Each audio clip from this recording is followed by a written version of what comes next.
Hi, before we dive into today's episode, I want to personally invite you to my free live masterclass, the free mindset shifts you can make to work on your dream life in 2020 and beyond.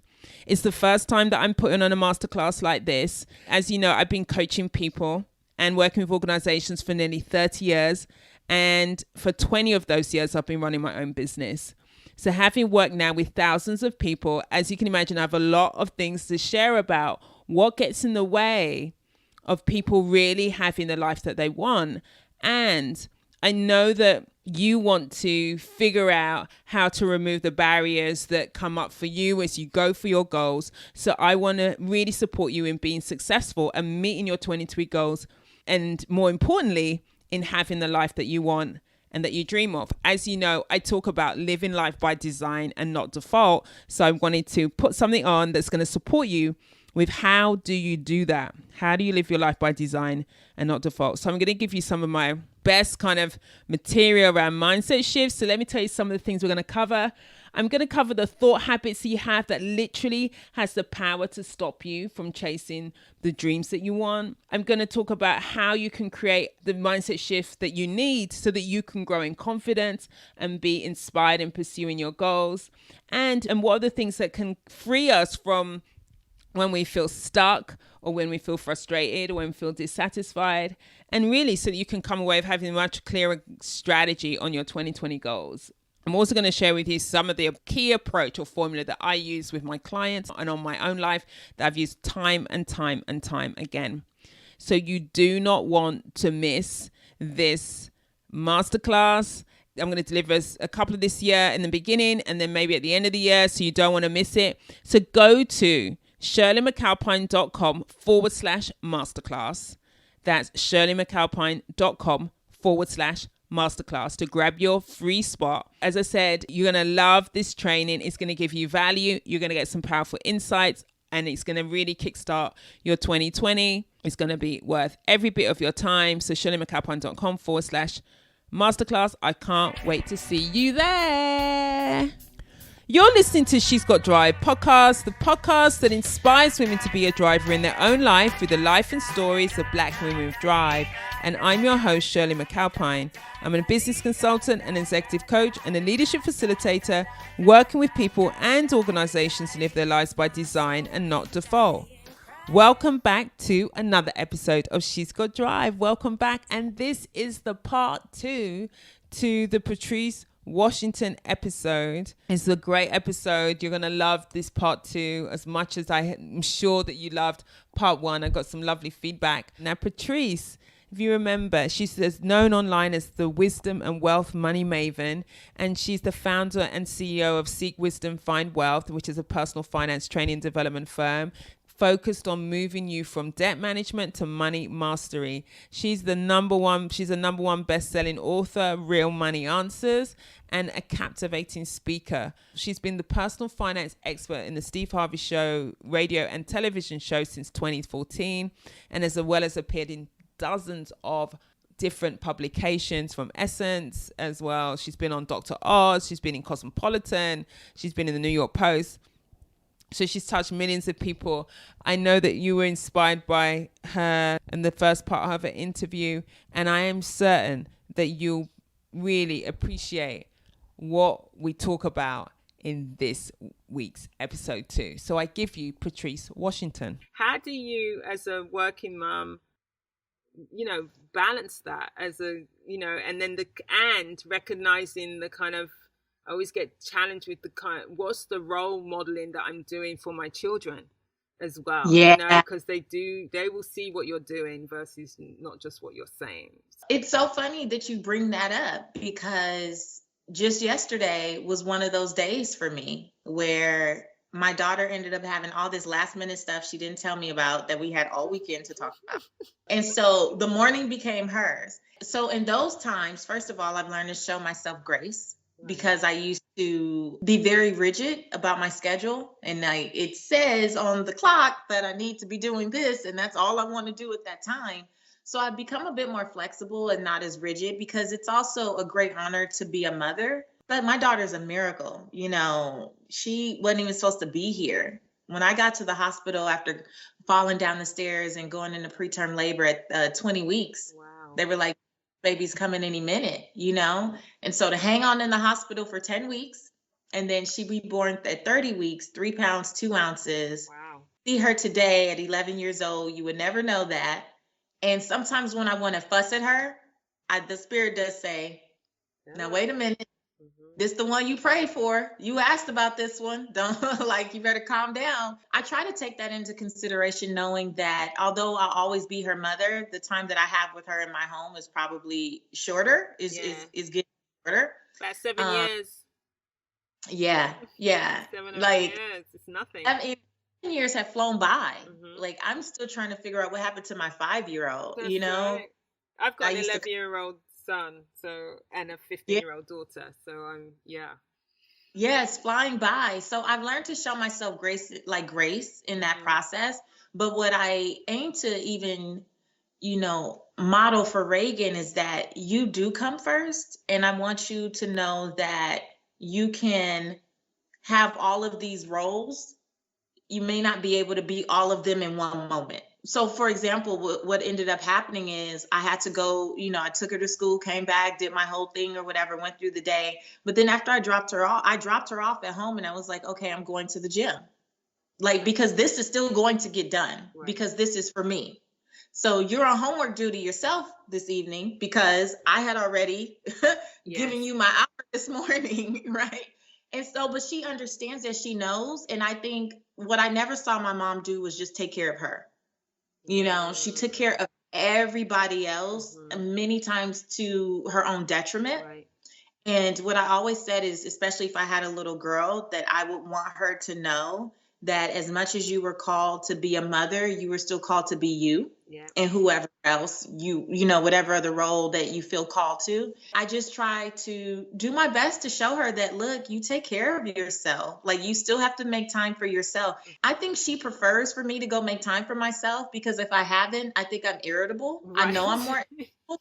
And I could imagine she's probably like, oh my God, will she go somewhere? Because now I'm here with you, and now I'm like, pick this up, do this, do that. And I know she's like, my gosh, go somewhere and do you, lady. Right. No, I don't know if there's any such thing as balance. I try really hard for harmony. Like, when I speak, I bring her as often as I can. Oh, wow. Because I want her to see me living in my purpose, which is not, she hears about things. And I've learned that she Googles me at school. The computer man told me that at the school one day. So she knows, but I've always just wanted her to know, like, to see it, to hear it, to feel it, to experience it. Because she heard when I was talking about it, even if she doesn't remember, when she was younger, and I would say, one day I want to do this. One day I want to write a book. One day mommy's do this. One day mommy's going to do that. And so just like I want to, as we started the conversation with, enjoy the journey, I want her to see the full manifestation of, this is what mommy said, this is what she wrote down, and here it is, and you get to live and walk and breathe in it. I'm so inspired by you sharing that. I've never brought my children to any talk that I'm doing. I mean, there's a lot of my work they can't come to, obviously, but my speaking engagements, and I never bring them. And so now I'm thinking, like, why not? Thank you for that. Why not? I mean, I don't have a boy, but I can only imagine, hopefully what I hear, boys end up wanting to find girls like their mom. So to see his mom standing there in such a powerful way will inspire, hopefully, the type of woman that he's attracted to. But definitely for your daughter, I see it in my daughter. I've seen my daughter sitting there on the front row or off to the side.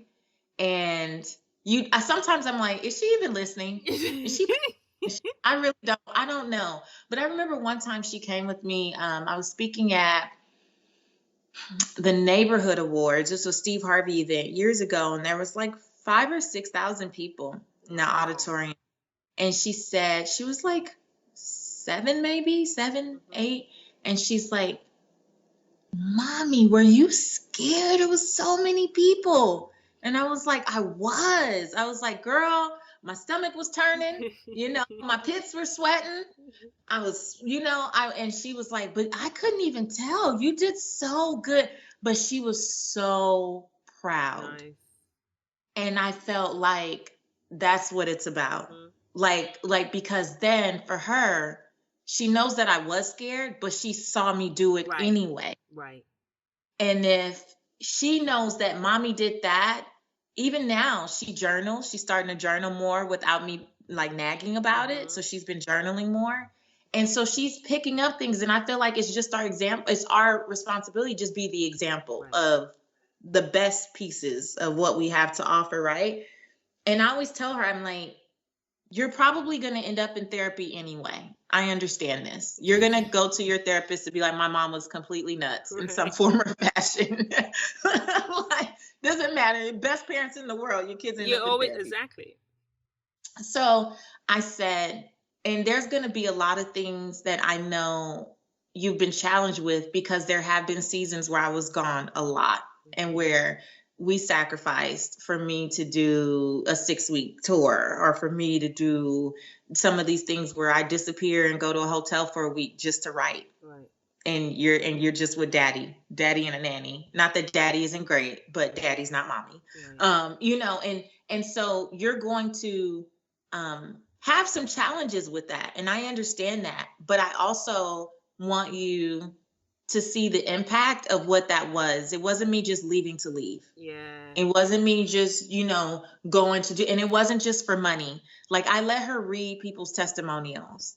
I let her read sometimes the direct messages where people say, man, you came to speak at this event and I was feeling so hopeless, and I thought this was going to be the end, and you sparked something in me, and now I'm going to do this. I'm like, you're going to go complain. And I know it's okay, because I complain about grandma. So, it is what it is. I got so many great attributes from my mom, but there was also things that I still feel like I was missing. And I'm sure my daughter will as well. I said, but just know that as much as I'm called to be your mom, I'm called to do this work. Right. And it's impactful, and it makes a difference. And I just want you to always see and know that as well. And then on top of that, she knows that when I'm with her, I'm with her. Yes. So when we're together, we're together. And the same way that when I'm leaving her, I'm going to make a difference, hopefully, in the lives of others.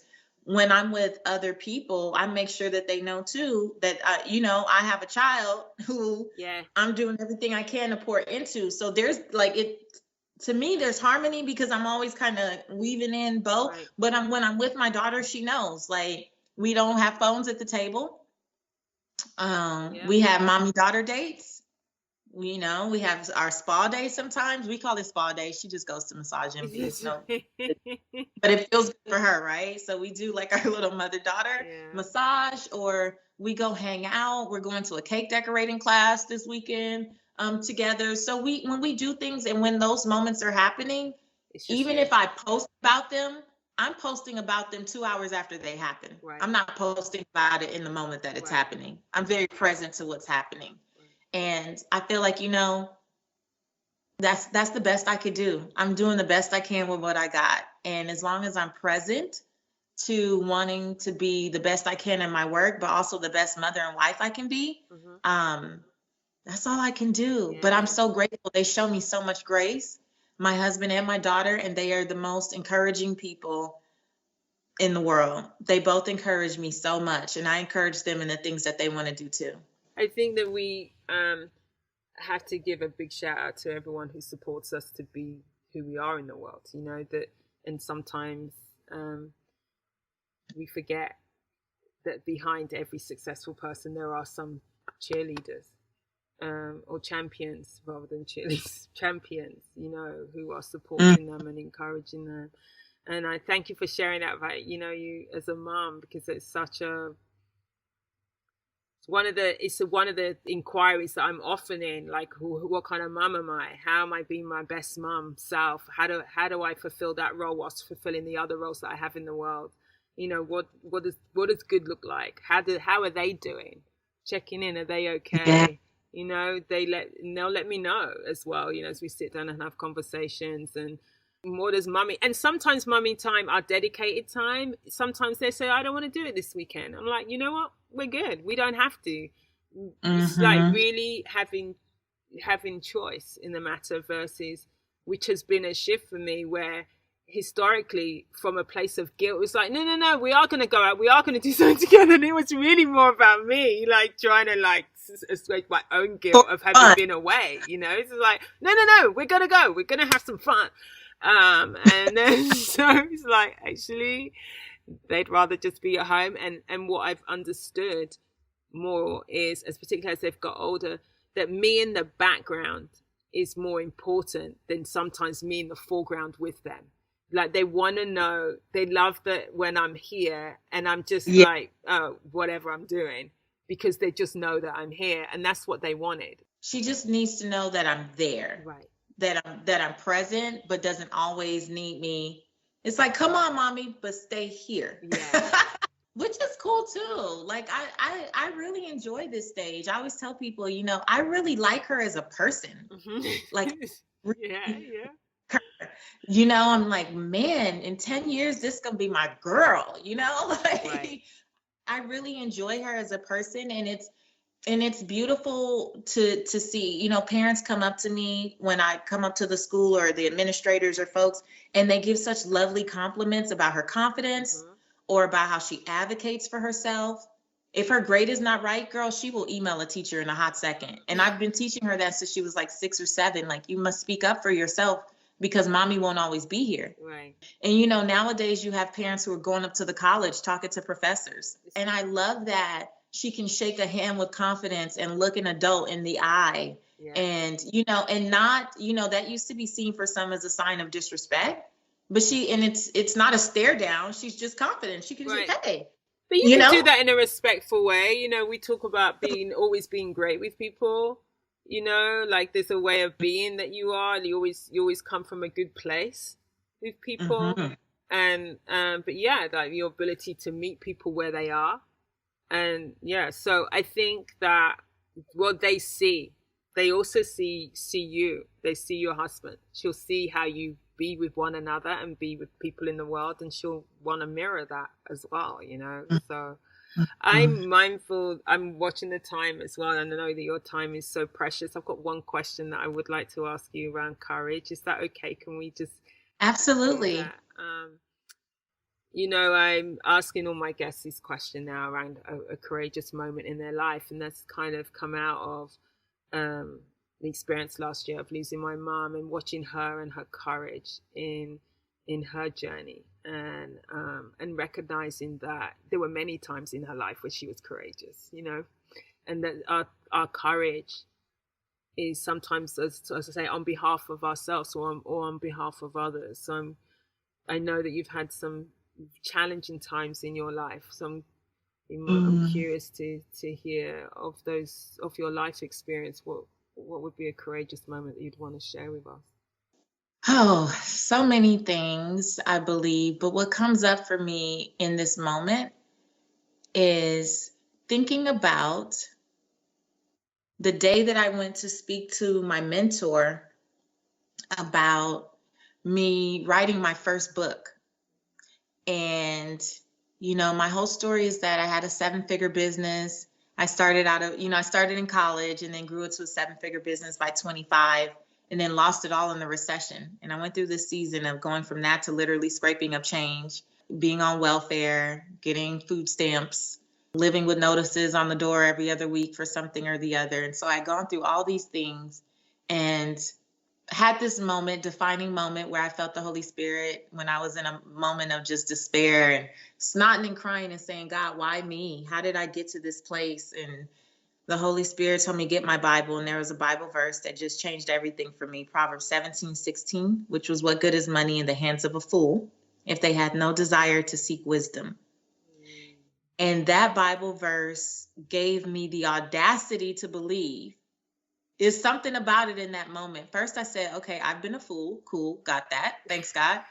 And then I said, man, I think many of us have been fools. Many of us have been conditioned to believe that this journey is about chasing money. and not about seeking wisdom as it should be, because the wisdom is what teaches you when and how and where to use the knowledge that you have. It's not the knowledge just itself.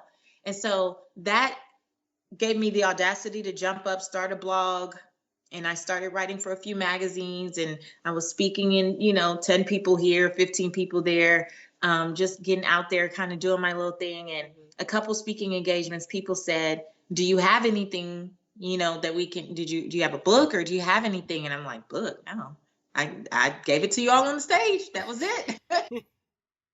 And I realized after one woman in particular had gotten copped a whole attitude with me, I said, you know what?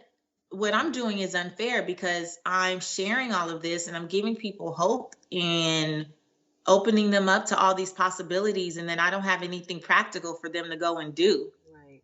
I'm giving them all this inspiration. And then there's nothing that they can touch and go say, I'm going to go do 1, 2, 3, 4, 5. Right. And so I said, okay, I'm going to write a book. How? 2 years out of being on the floor, snotting and crying with an EBT card. I'm going to write it. Okay? And so I went to talk to my mentor about it. Shirley, I was super pumped. I was like, okay, I'm about to do this. I had my little outline, my description.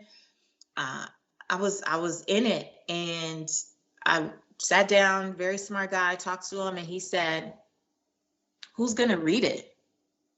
And I was like, he must be asking for demographics. So women in particular. I start kind of going down basic stuff, and he's like, no, how many Twitter followers do you have? And I'm like, Twitter followers? I think at the time I had 2,000 and something. And he's like, who's going to buy your book with 2,000 Twitter followers? You won't even get the attention of more than 20 of those people. He's like, so you need to go focus on building your Twitter to 10,000 people, not write a book. And I was like, oh my gosh. Now, mind you, I come from a background of so much self-doubt in, different ways. And this is 2 years after I lost everything, and I've been trying to rebuild and dealing with all this stuff. And I'm like, oh my gosh, he's right. What am I thinking? What am I doing? Of course, 10,000 Twitter followers. Now, that broke my heart, because those 2,000 I had, honey, I had put in work to get those 2,000. That's right. Like, oh my gosh, I'm going to be working for the next 4 or 5 years to get these Twitter followers. This is insane. And so it really hit me hard, because I really felt like the Holy Spirit had told me that it was my time, and I was getting these downloads, and I was writing all this stuff out, and I was like, oh my gosh. So I went home, I went to sleep early, 4 o'clock in the afternoon, my grace was done. I went to sleep, and I woke up the next morning and said, to hell with that. To hell with that. He's smart, but God gave me the vision. So I got to execute on what was given to me. I can't. What am I doing? Listen, absolutely not. And I start having this conversation with myself, as I often do still. And I'm like, you know what? I'm going to have to reject this advice. Love him to pieces, but I have to reject this. And that was when I learned to reject any advice that was not in alignment with what I felt God was telling me my assignment was. And love you, not going to happen. But a year and a half later, I released my first book. And then a year after that, my second. And then a year after that, my third. And then 2 years after that, my fourth. And now I'm working on my fifth. And I've sold tens of thousands of copies. And I've been on the shelves of bookstores all over the country and in a few other countries. And that is probably one of the best examples I have right now of being courageous and saying, I understand going to seek wisdom, as I say, going to get the support of others and get coaching or get mentorship. But it takes courage to receive that type of feedback and understand if it's not for you in that moment, and be willing to release it. And that is, when I look at my life now and the fact that all these years later, I still don't know, maybe I'm at 12,000 Twitter followers. I don't even know. I don't even track Twitter followers. I go on there to play when I feel like it, and Right. But to know that I could have waited and cut off not just my own ability to create success, but the impact that I ended up making for so many other people, because I had the courage to say, I refuse to let one person's opinion stop me in my tracks. That's my best example right now. Wow. And a great example. You know, there's so much in there around trusting self, trusting your relationship with God, trusting the spirit, and that, you know, that whole thing about you can seek advice and support, and you can then the question is, what do you do with that? And then what you do with that is yours. Yeah. You know? Yeah. And then you can say, so you can never then say, so even if you followed his advice, it would still be you following your choice. So we can never say it was someone else, you know, so it's always down. We always have a choice, and we always have a moment where we can set our own direction. Thank you so much for sharing that. And thank you so much for your time today and our conversation, which has been so rich. Thank you so much for having me, and just for the work that you do as well. And I can't wait to get you on my podcast too. I hope that you've been inspired to shift gears in your own life.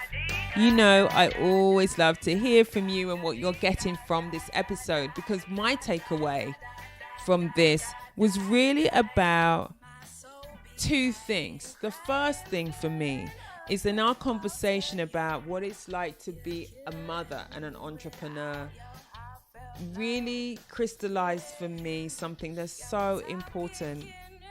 You know, when Patrice said, you are called to be a mother, you are also called to be you. And I have always really felt that strongly, you know, like being a mother is one part of who I am. And then there's all other parts of me, and there's things that I want for myself in my life. And being a mother is an important part of that. And then there's this other world beyond being a mother that I want to have happen, that I want to be fulfilled in. And so sometimes that brings challenges that I need to resolve. And having that conversation with Patrice was so wonderful. And I think that the second thing, that leads me to the second thing, the difference between balance and harmony, that we may not always get balance. You know, the whole thing around work-life balance, that conversation, you know, I always have a thing about work-life balance because work is inside my life. But anyway, that the notion of trying to aim for balance, we may not always get balance, but we can aim for harmony. And I think that really crystallized so beautifully what I aim to do in my life. When I think about my life, is how do I get harmony in the bringing together different parts of who I am. And so thank you so much, Patrice, for those pearls of wisdom. I loved our conversation, and I hope you did too. I'd love to hear from you about what your takeaways were from that episode and from all the different She's Got Drive podcast episodes. So of everything that she shared with us today, or that we talked about, what was the most significant thing that you're taking away? What was your light bulb moment? So send me a message and let me know.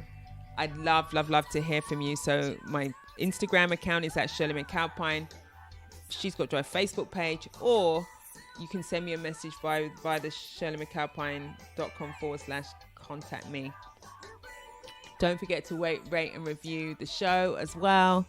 I would love to hear from you and to hear your reviews as well. It helps to grow the show. She's Got Drive is produced by Cassandra Voltalina. The music is by the awesome all-female band Blonde. The song is called Circles. Thank you again for listening. Until next time, go well and stay well.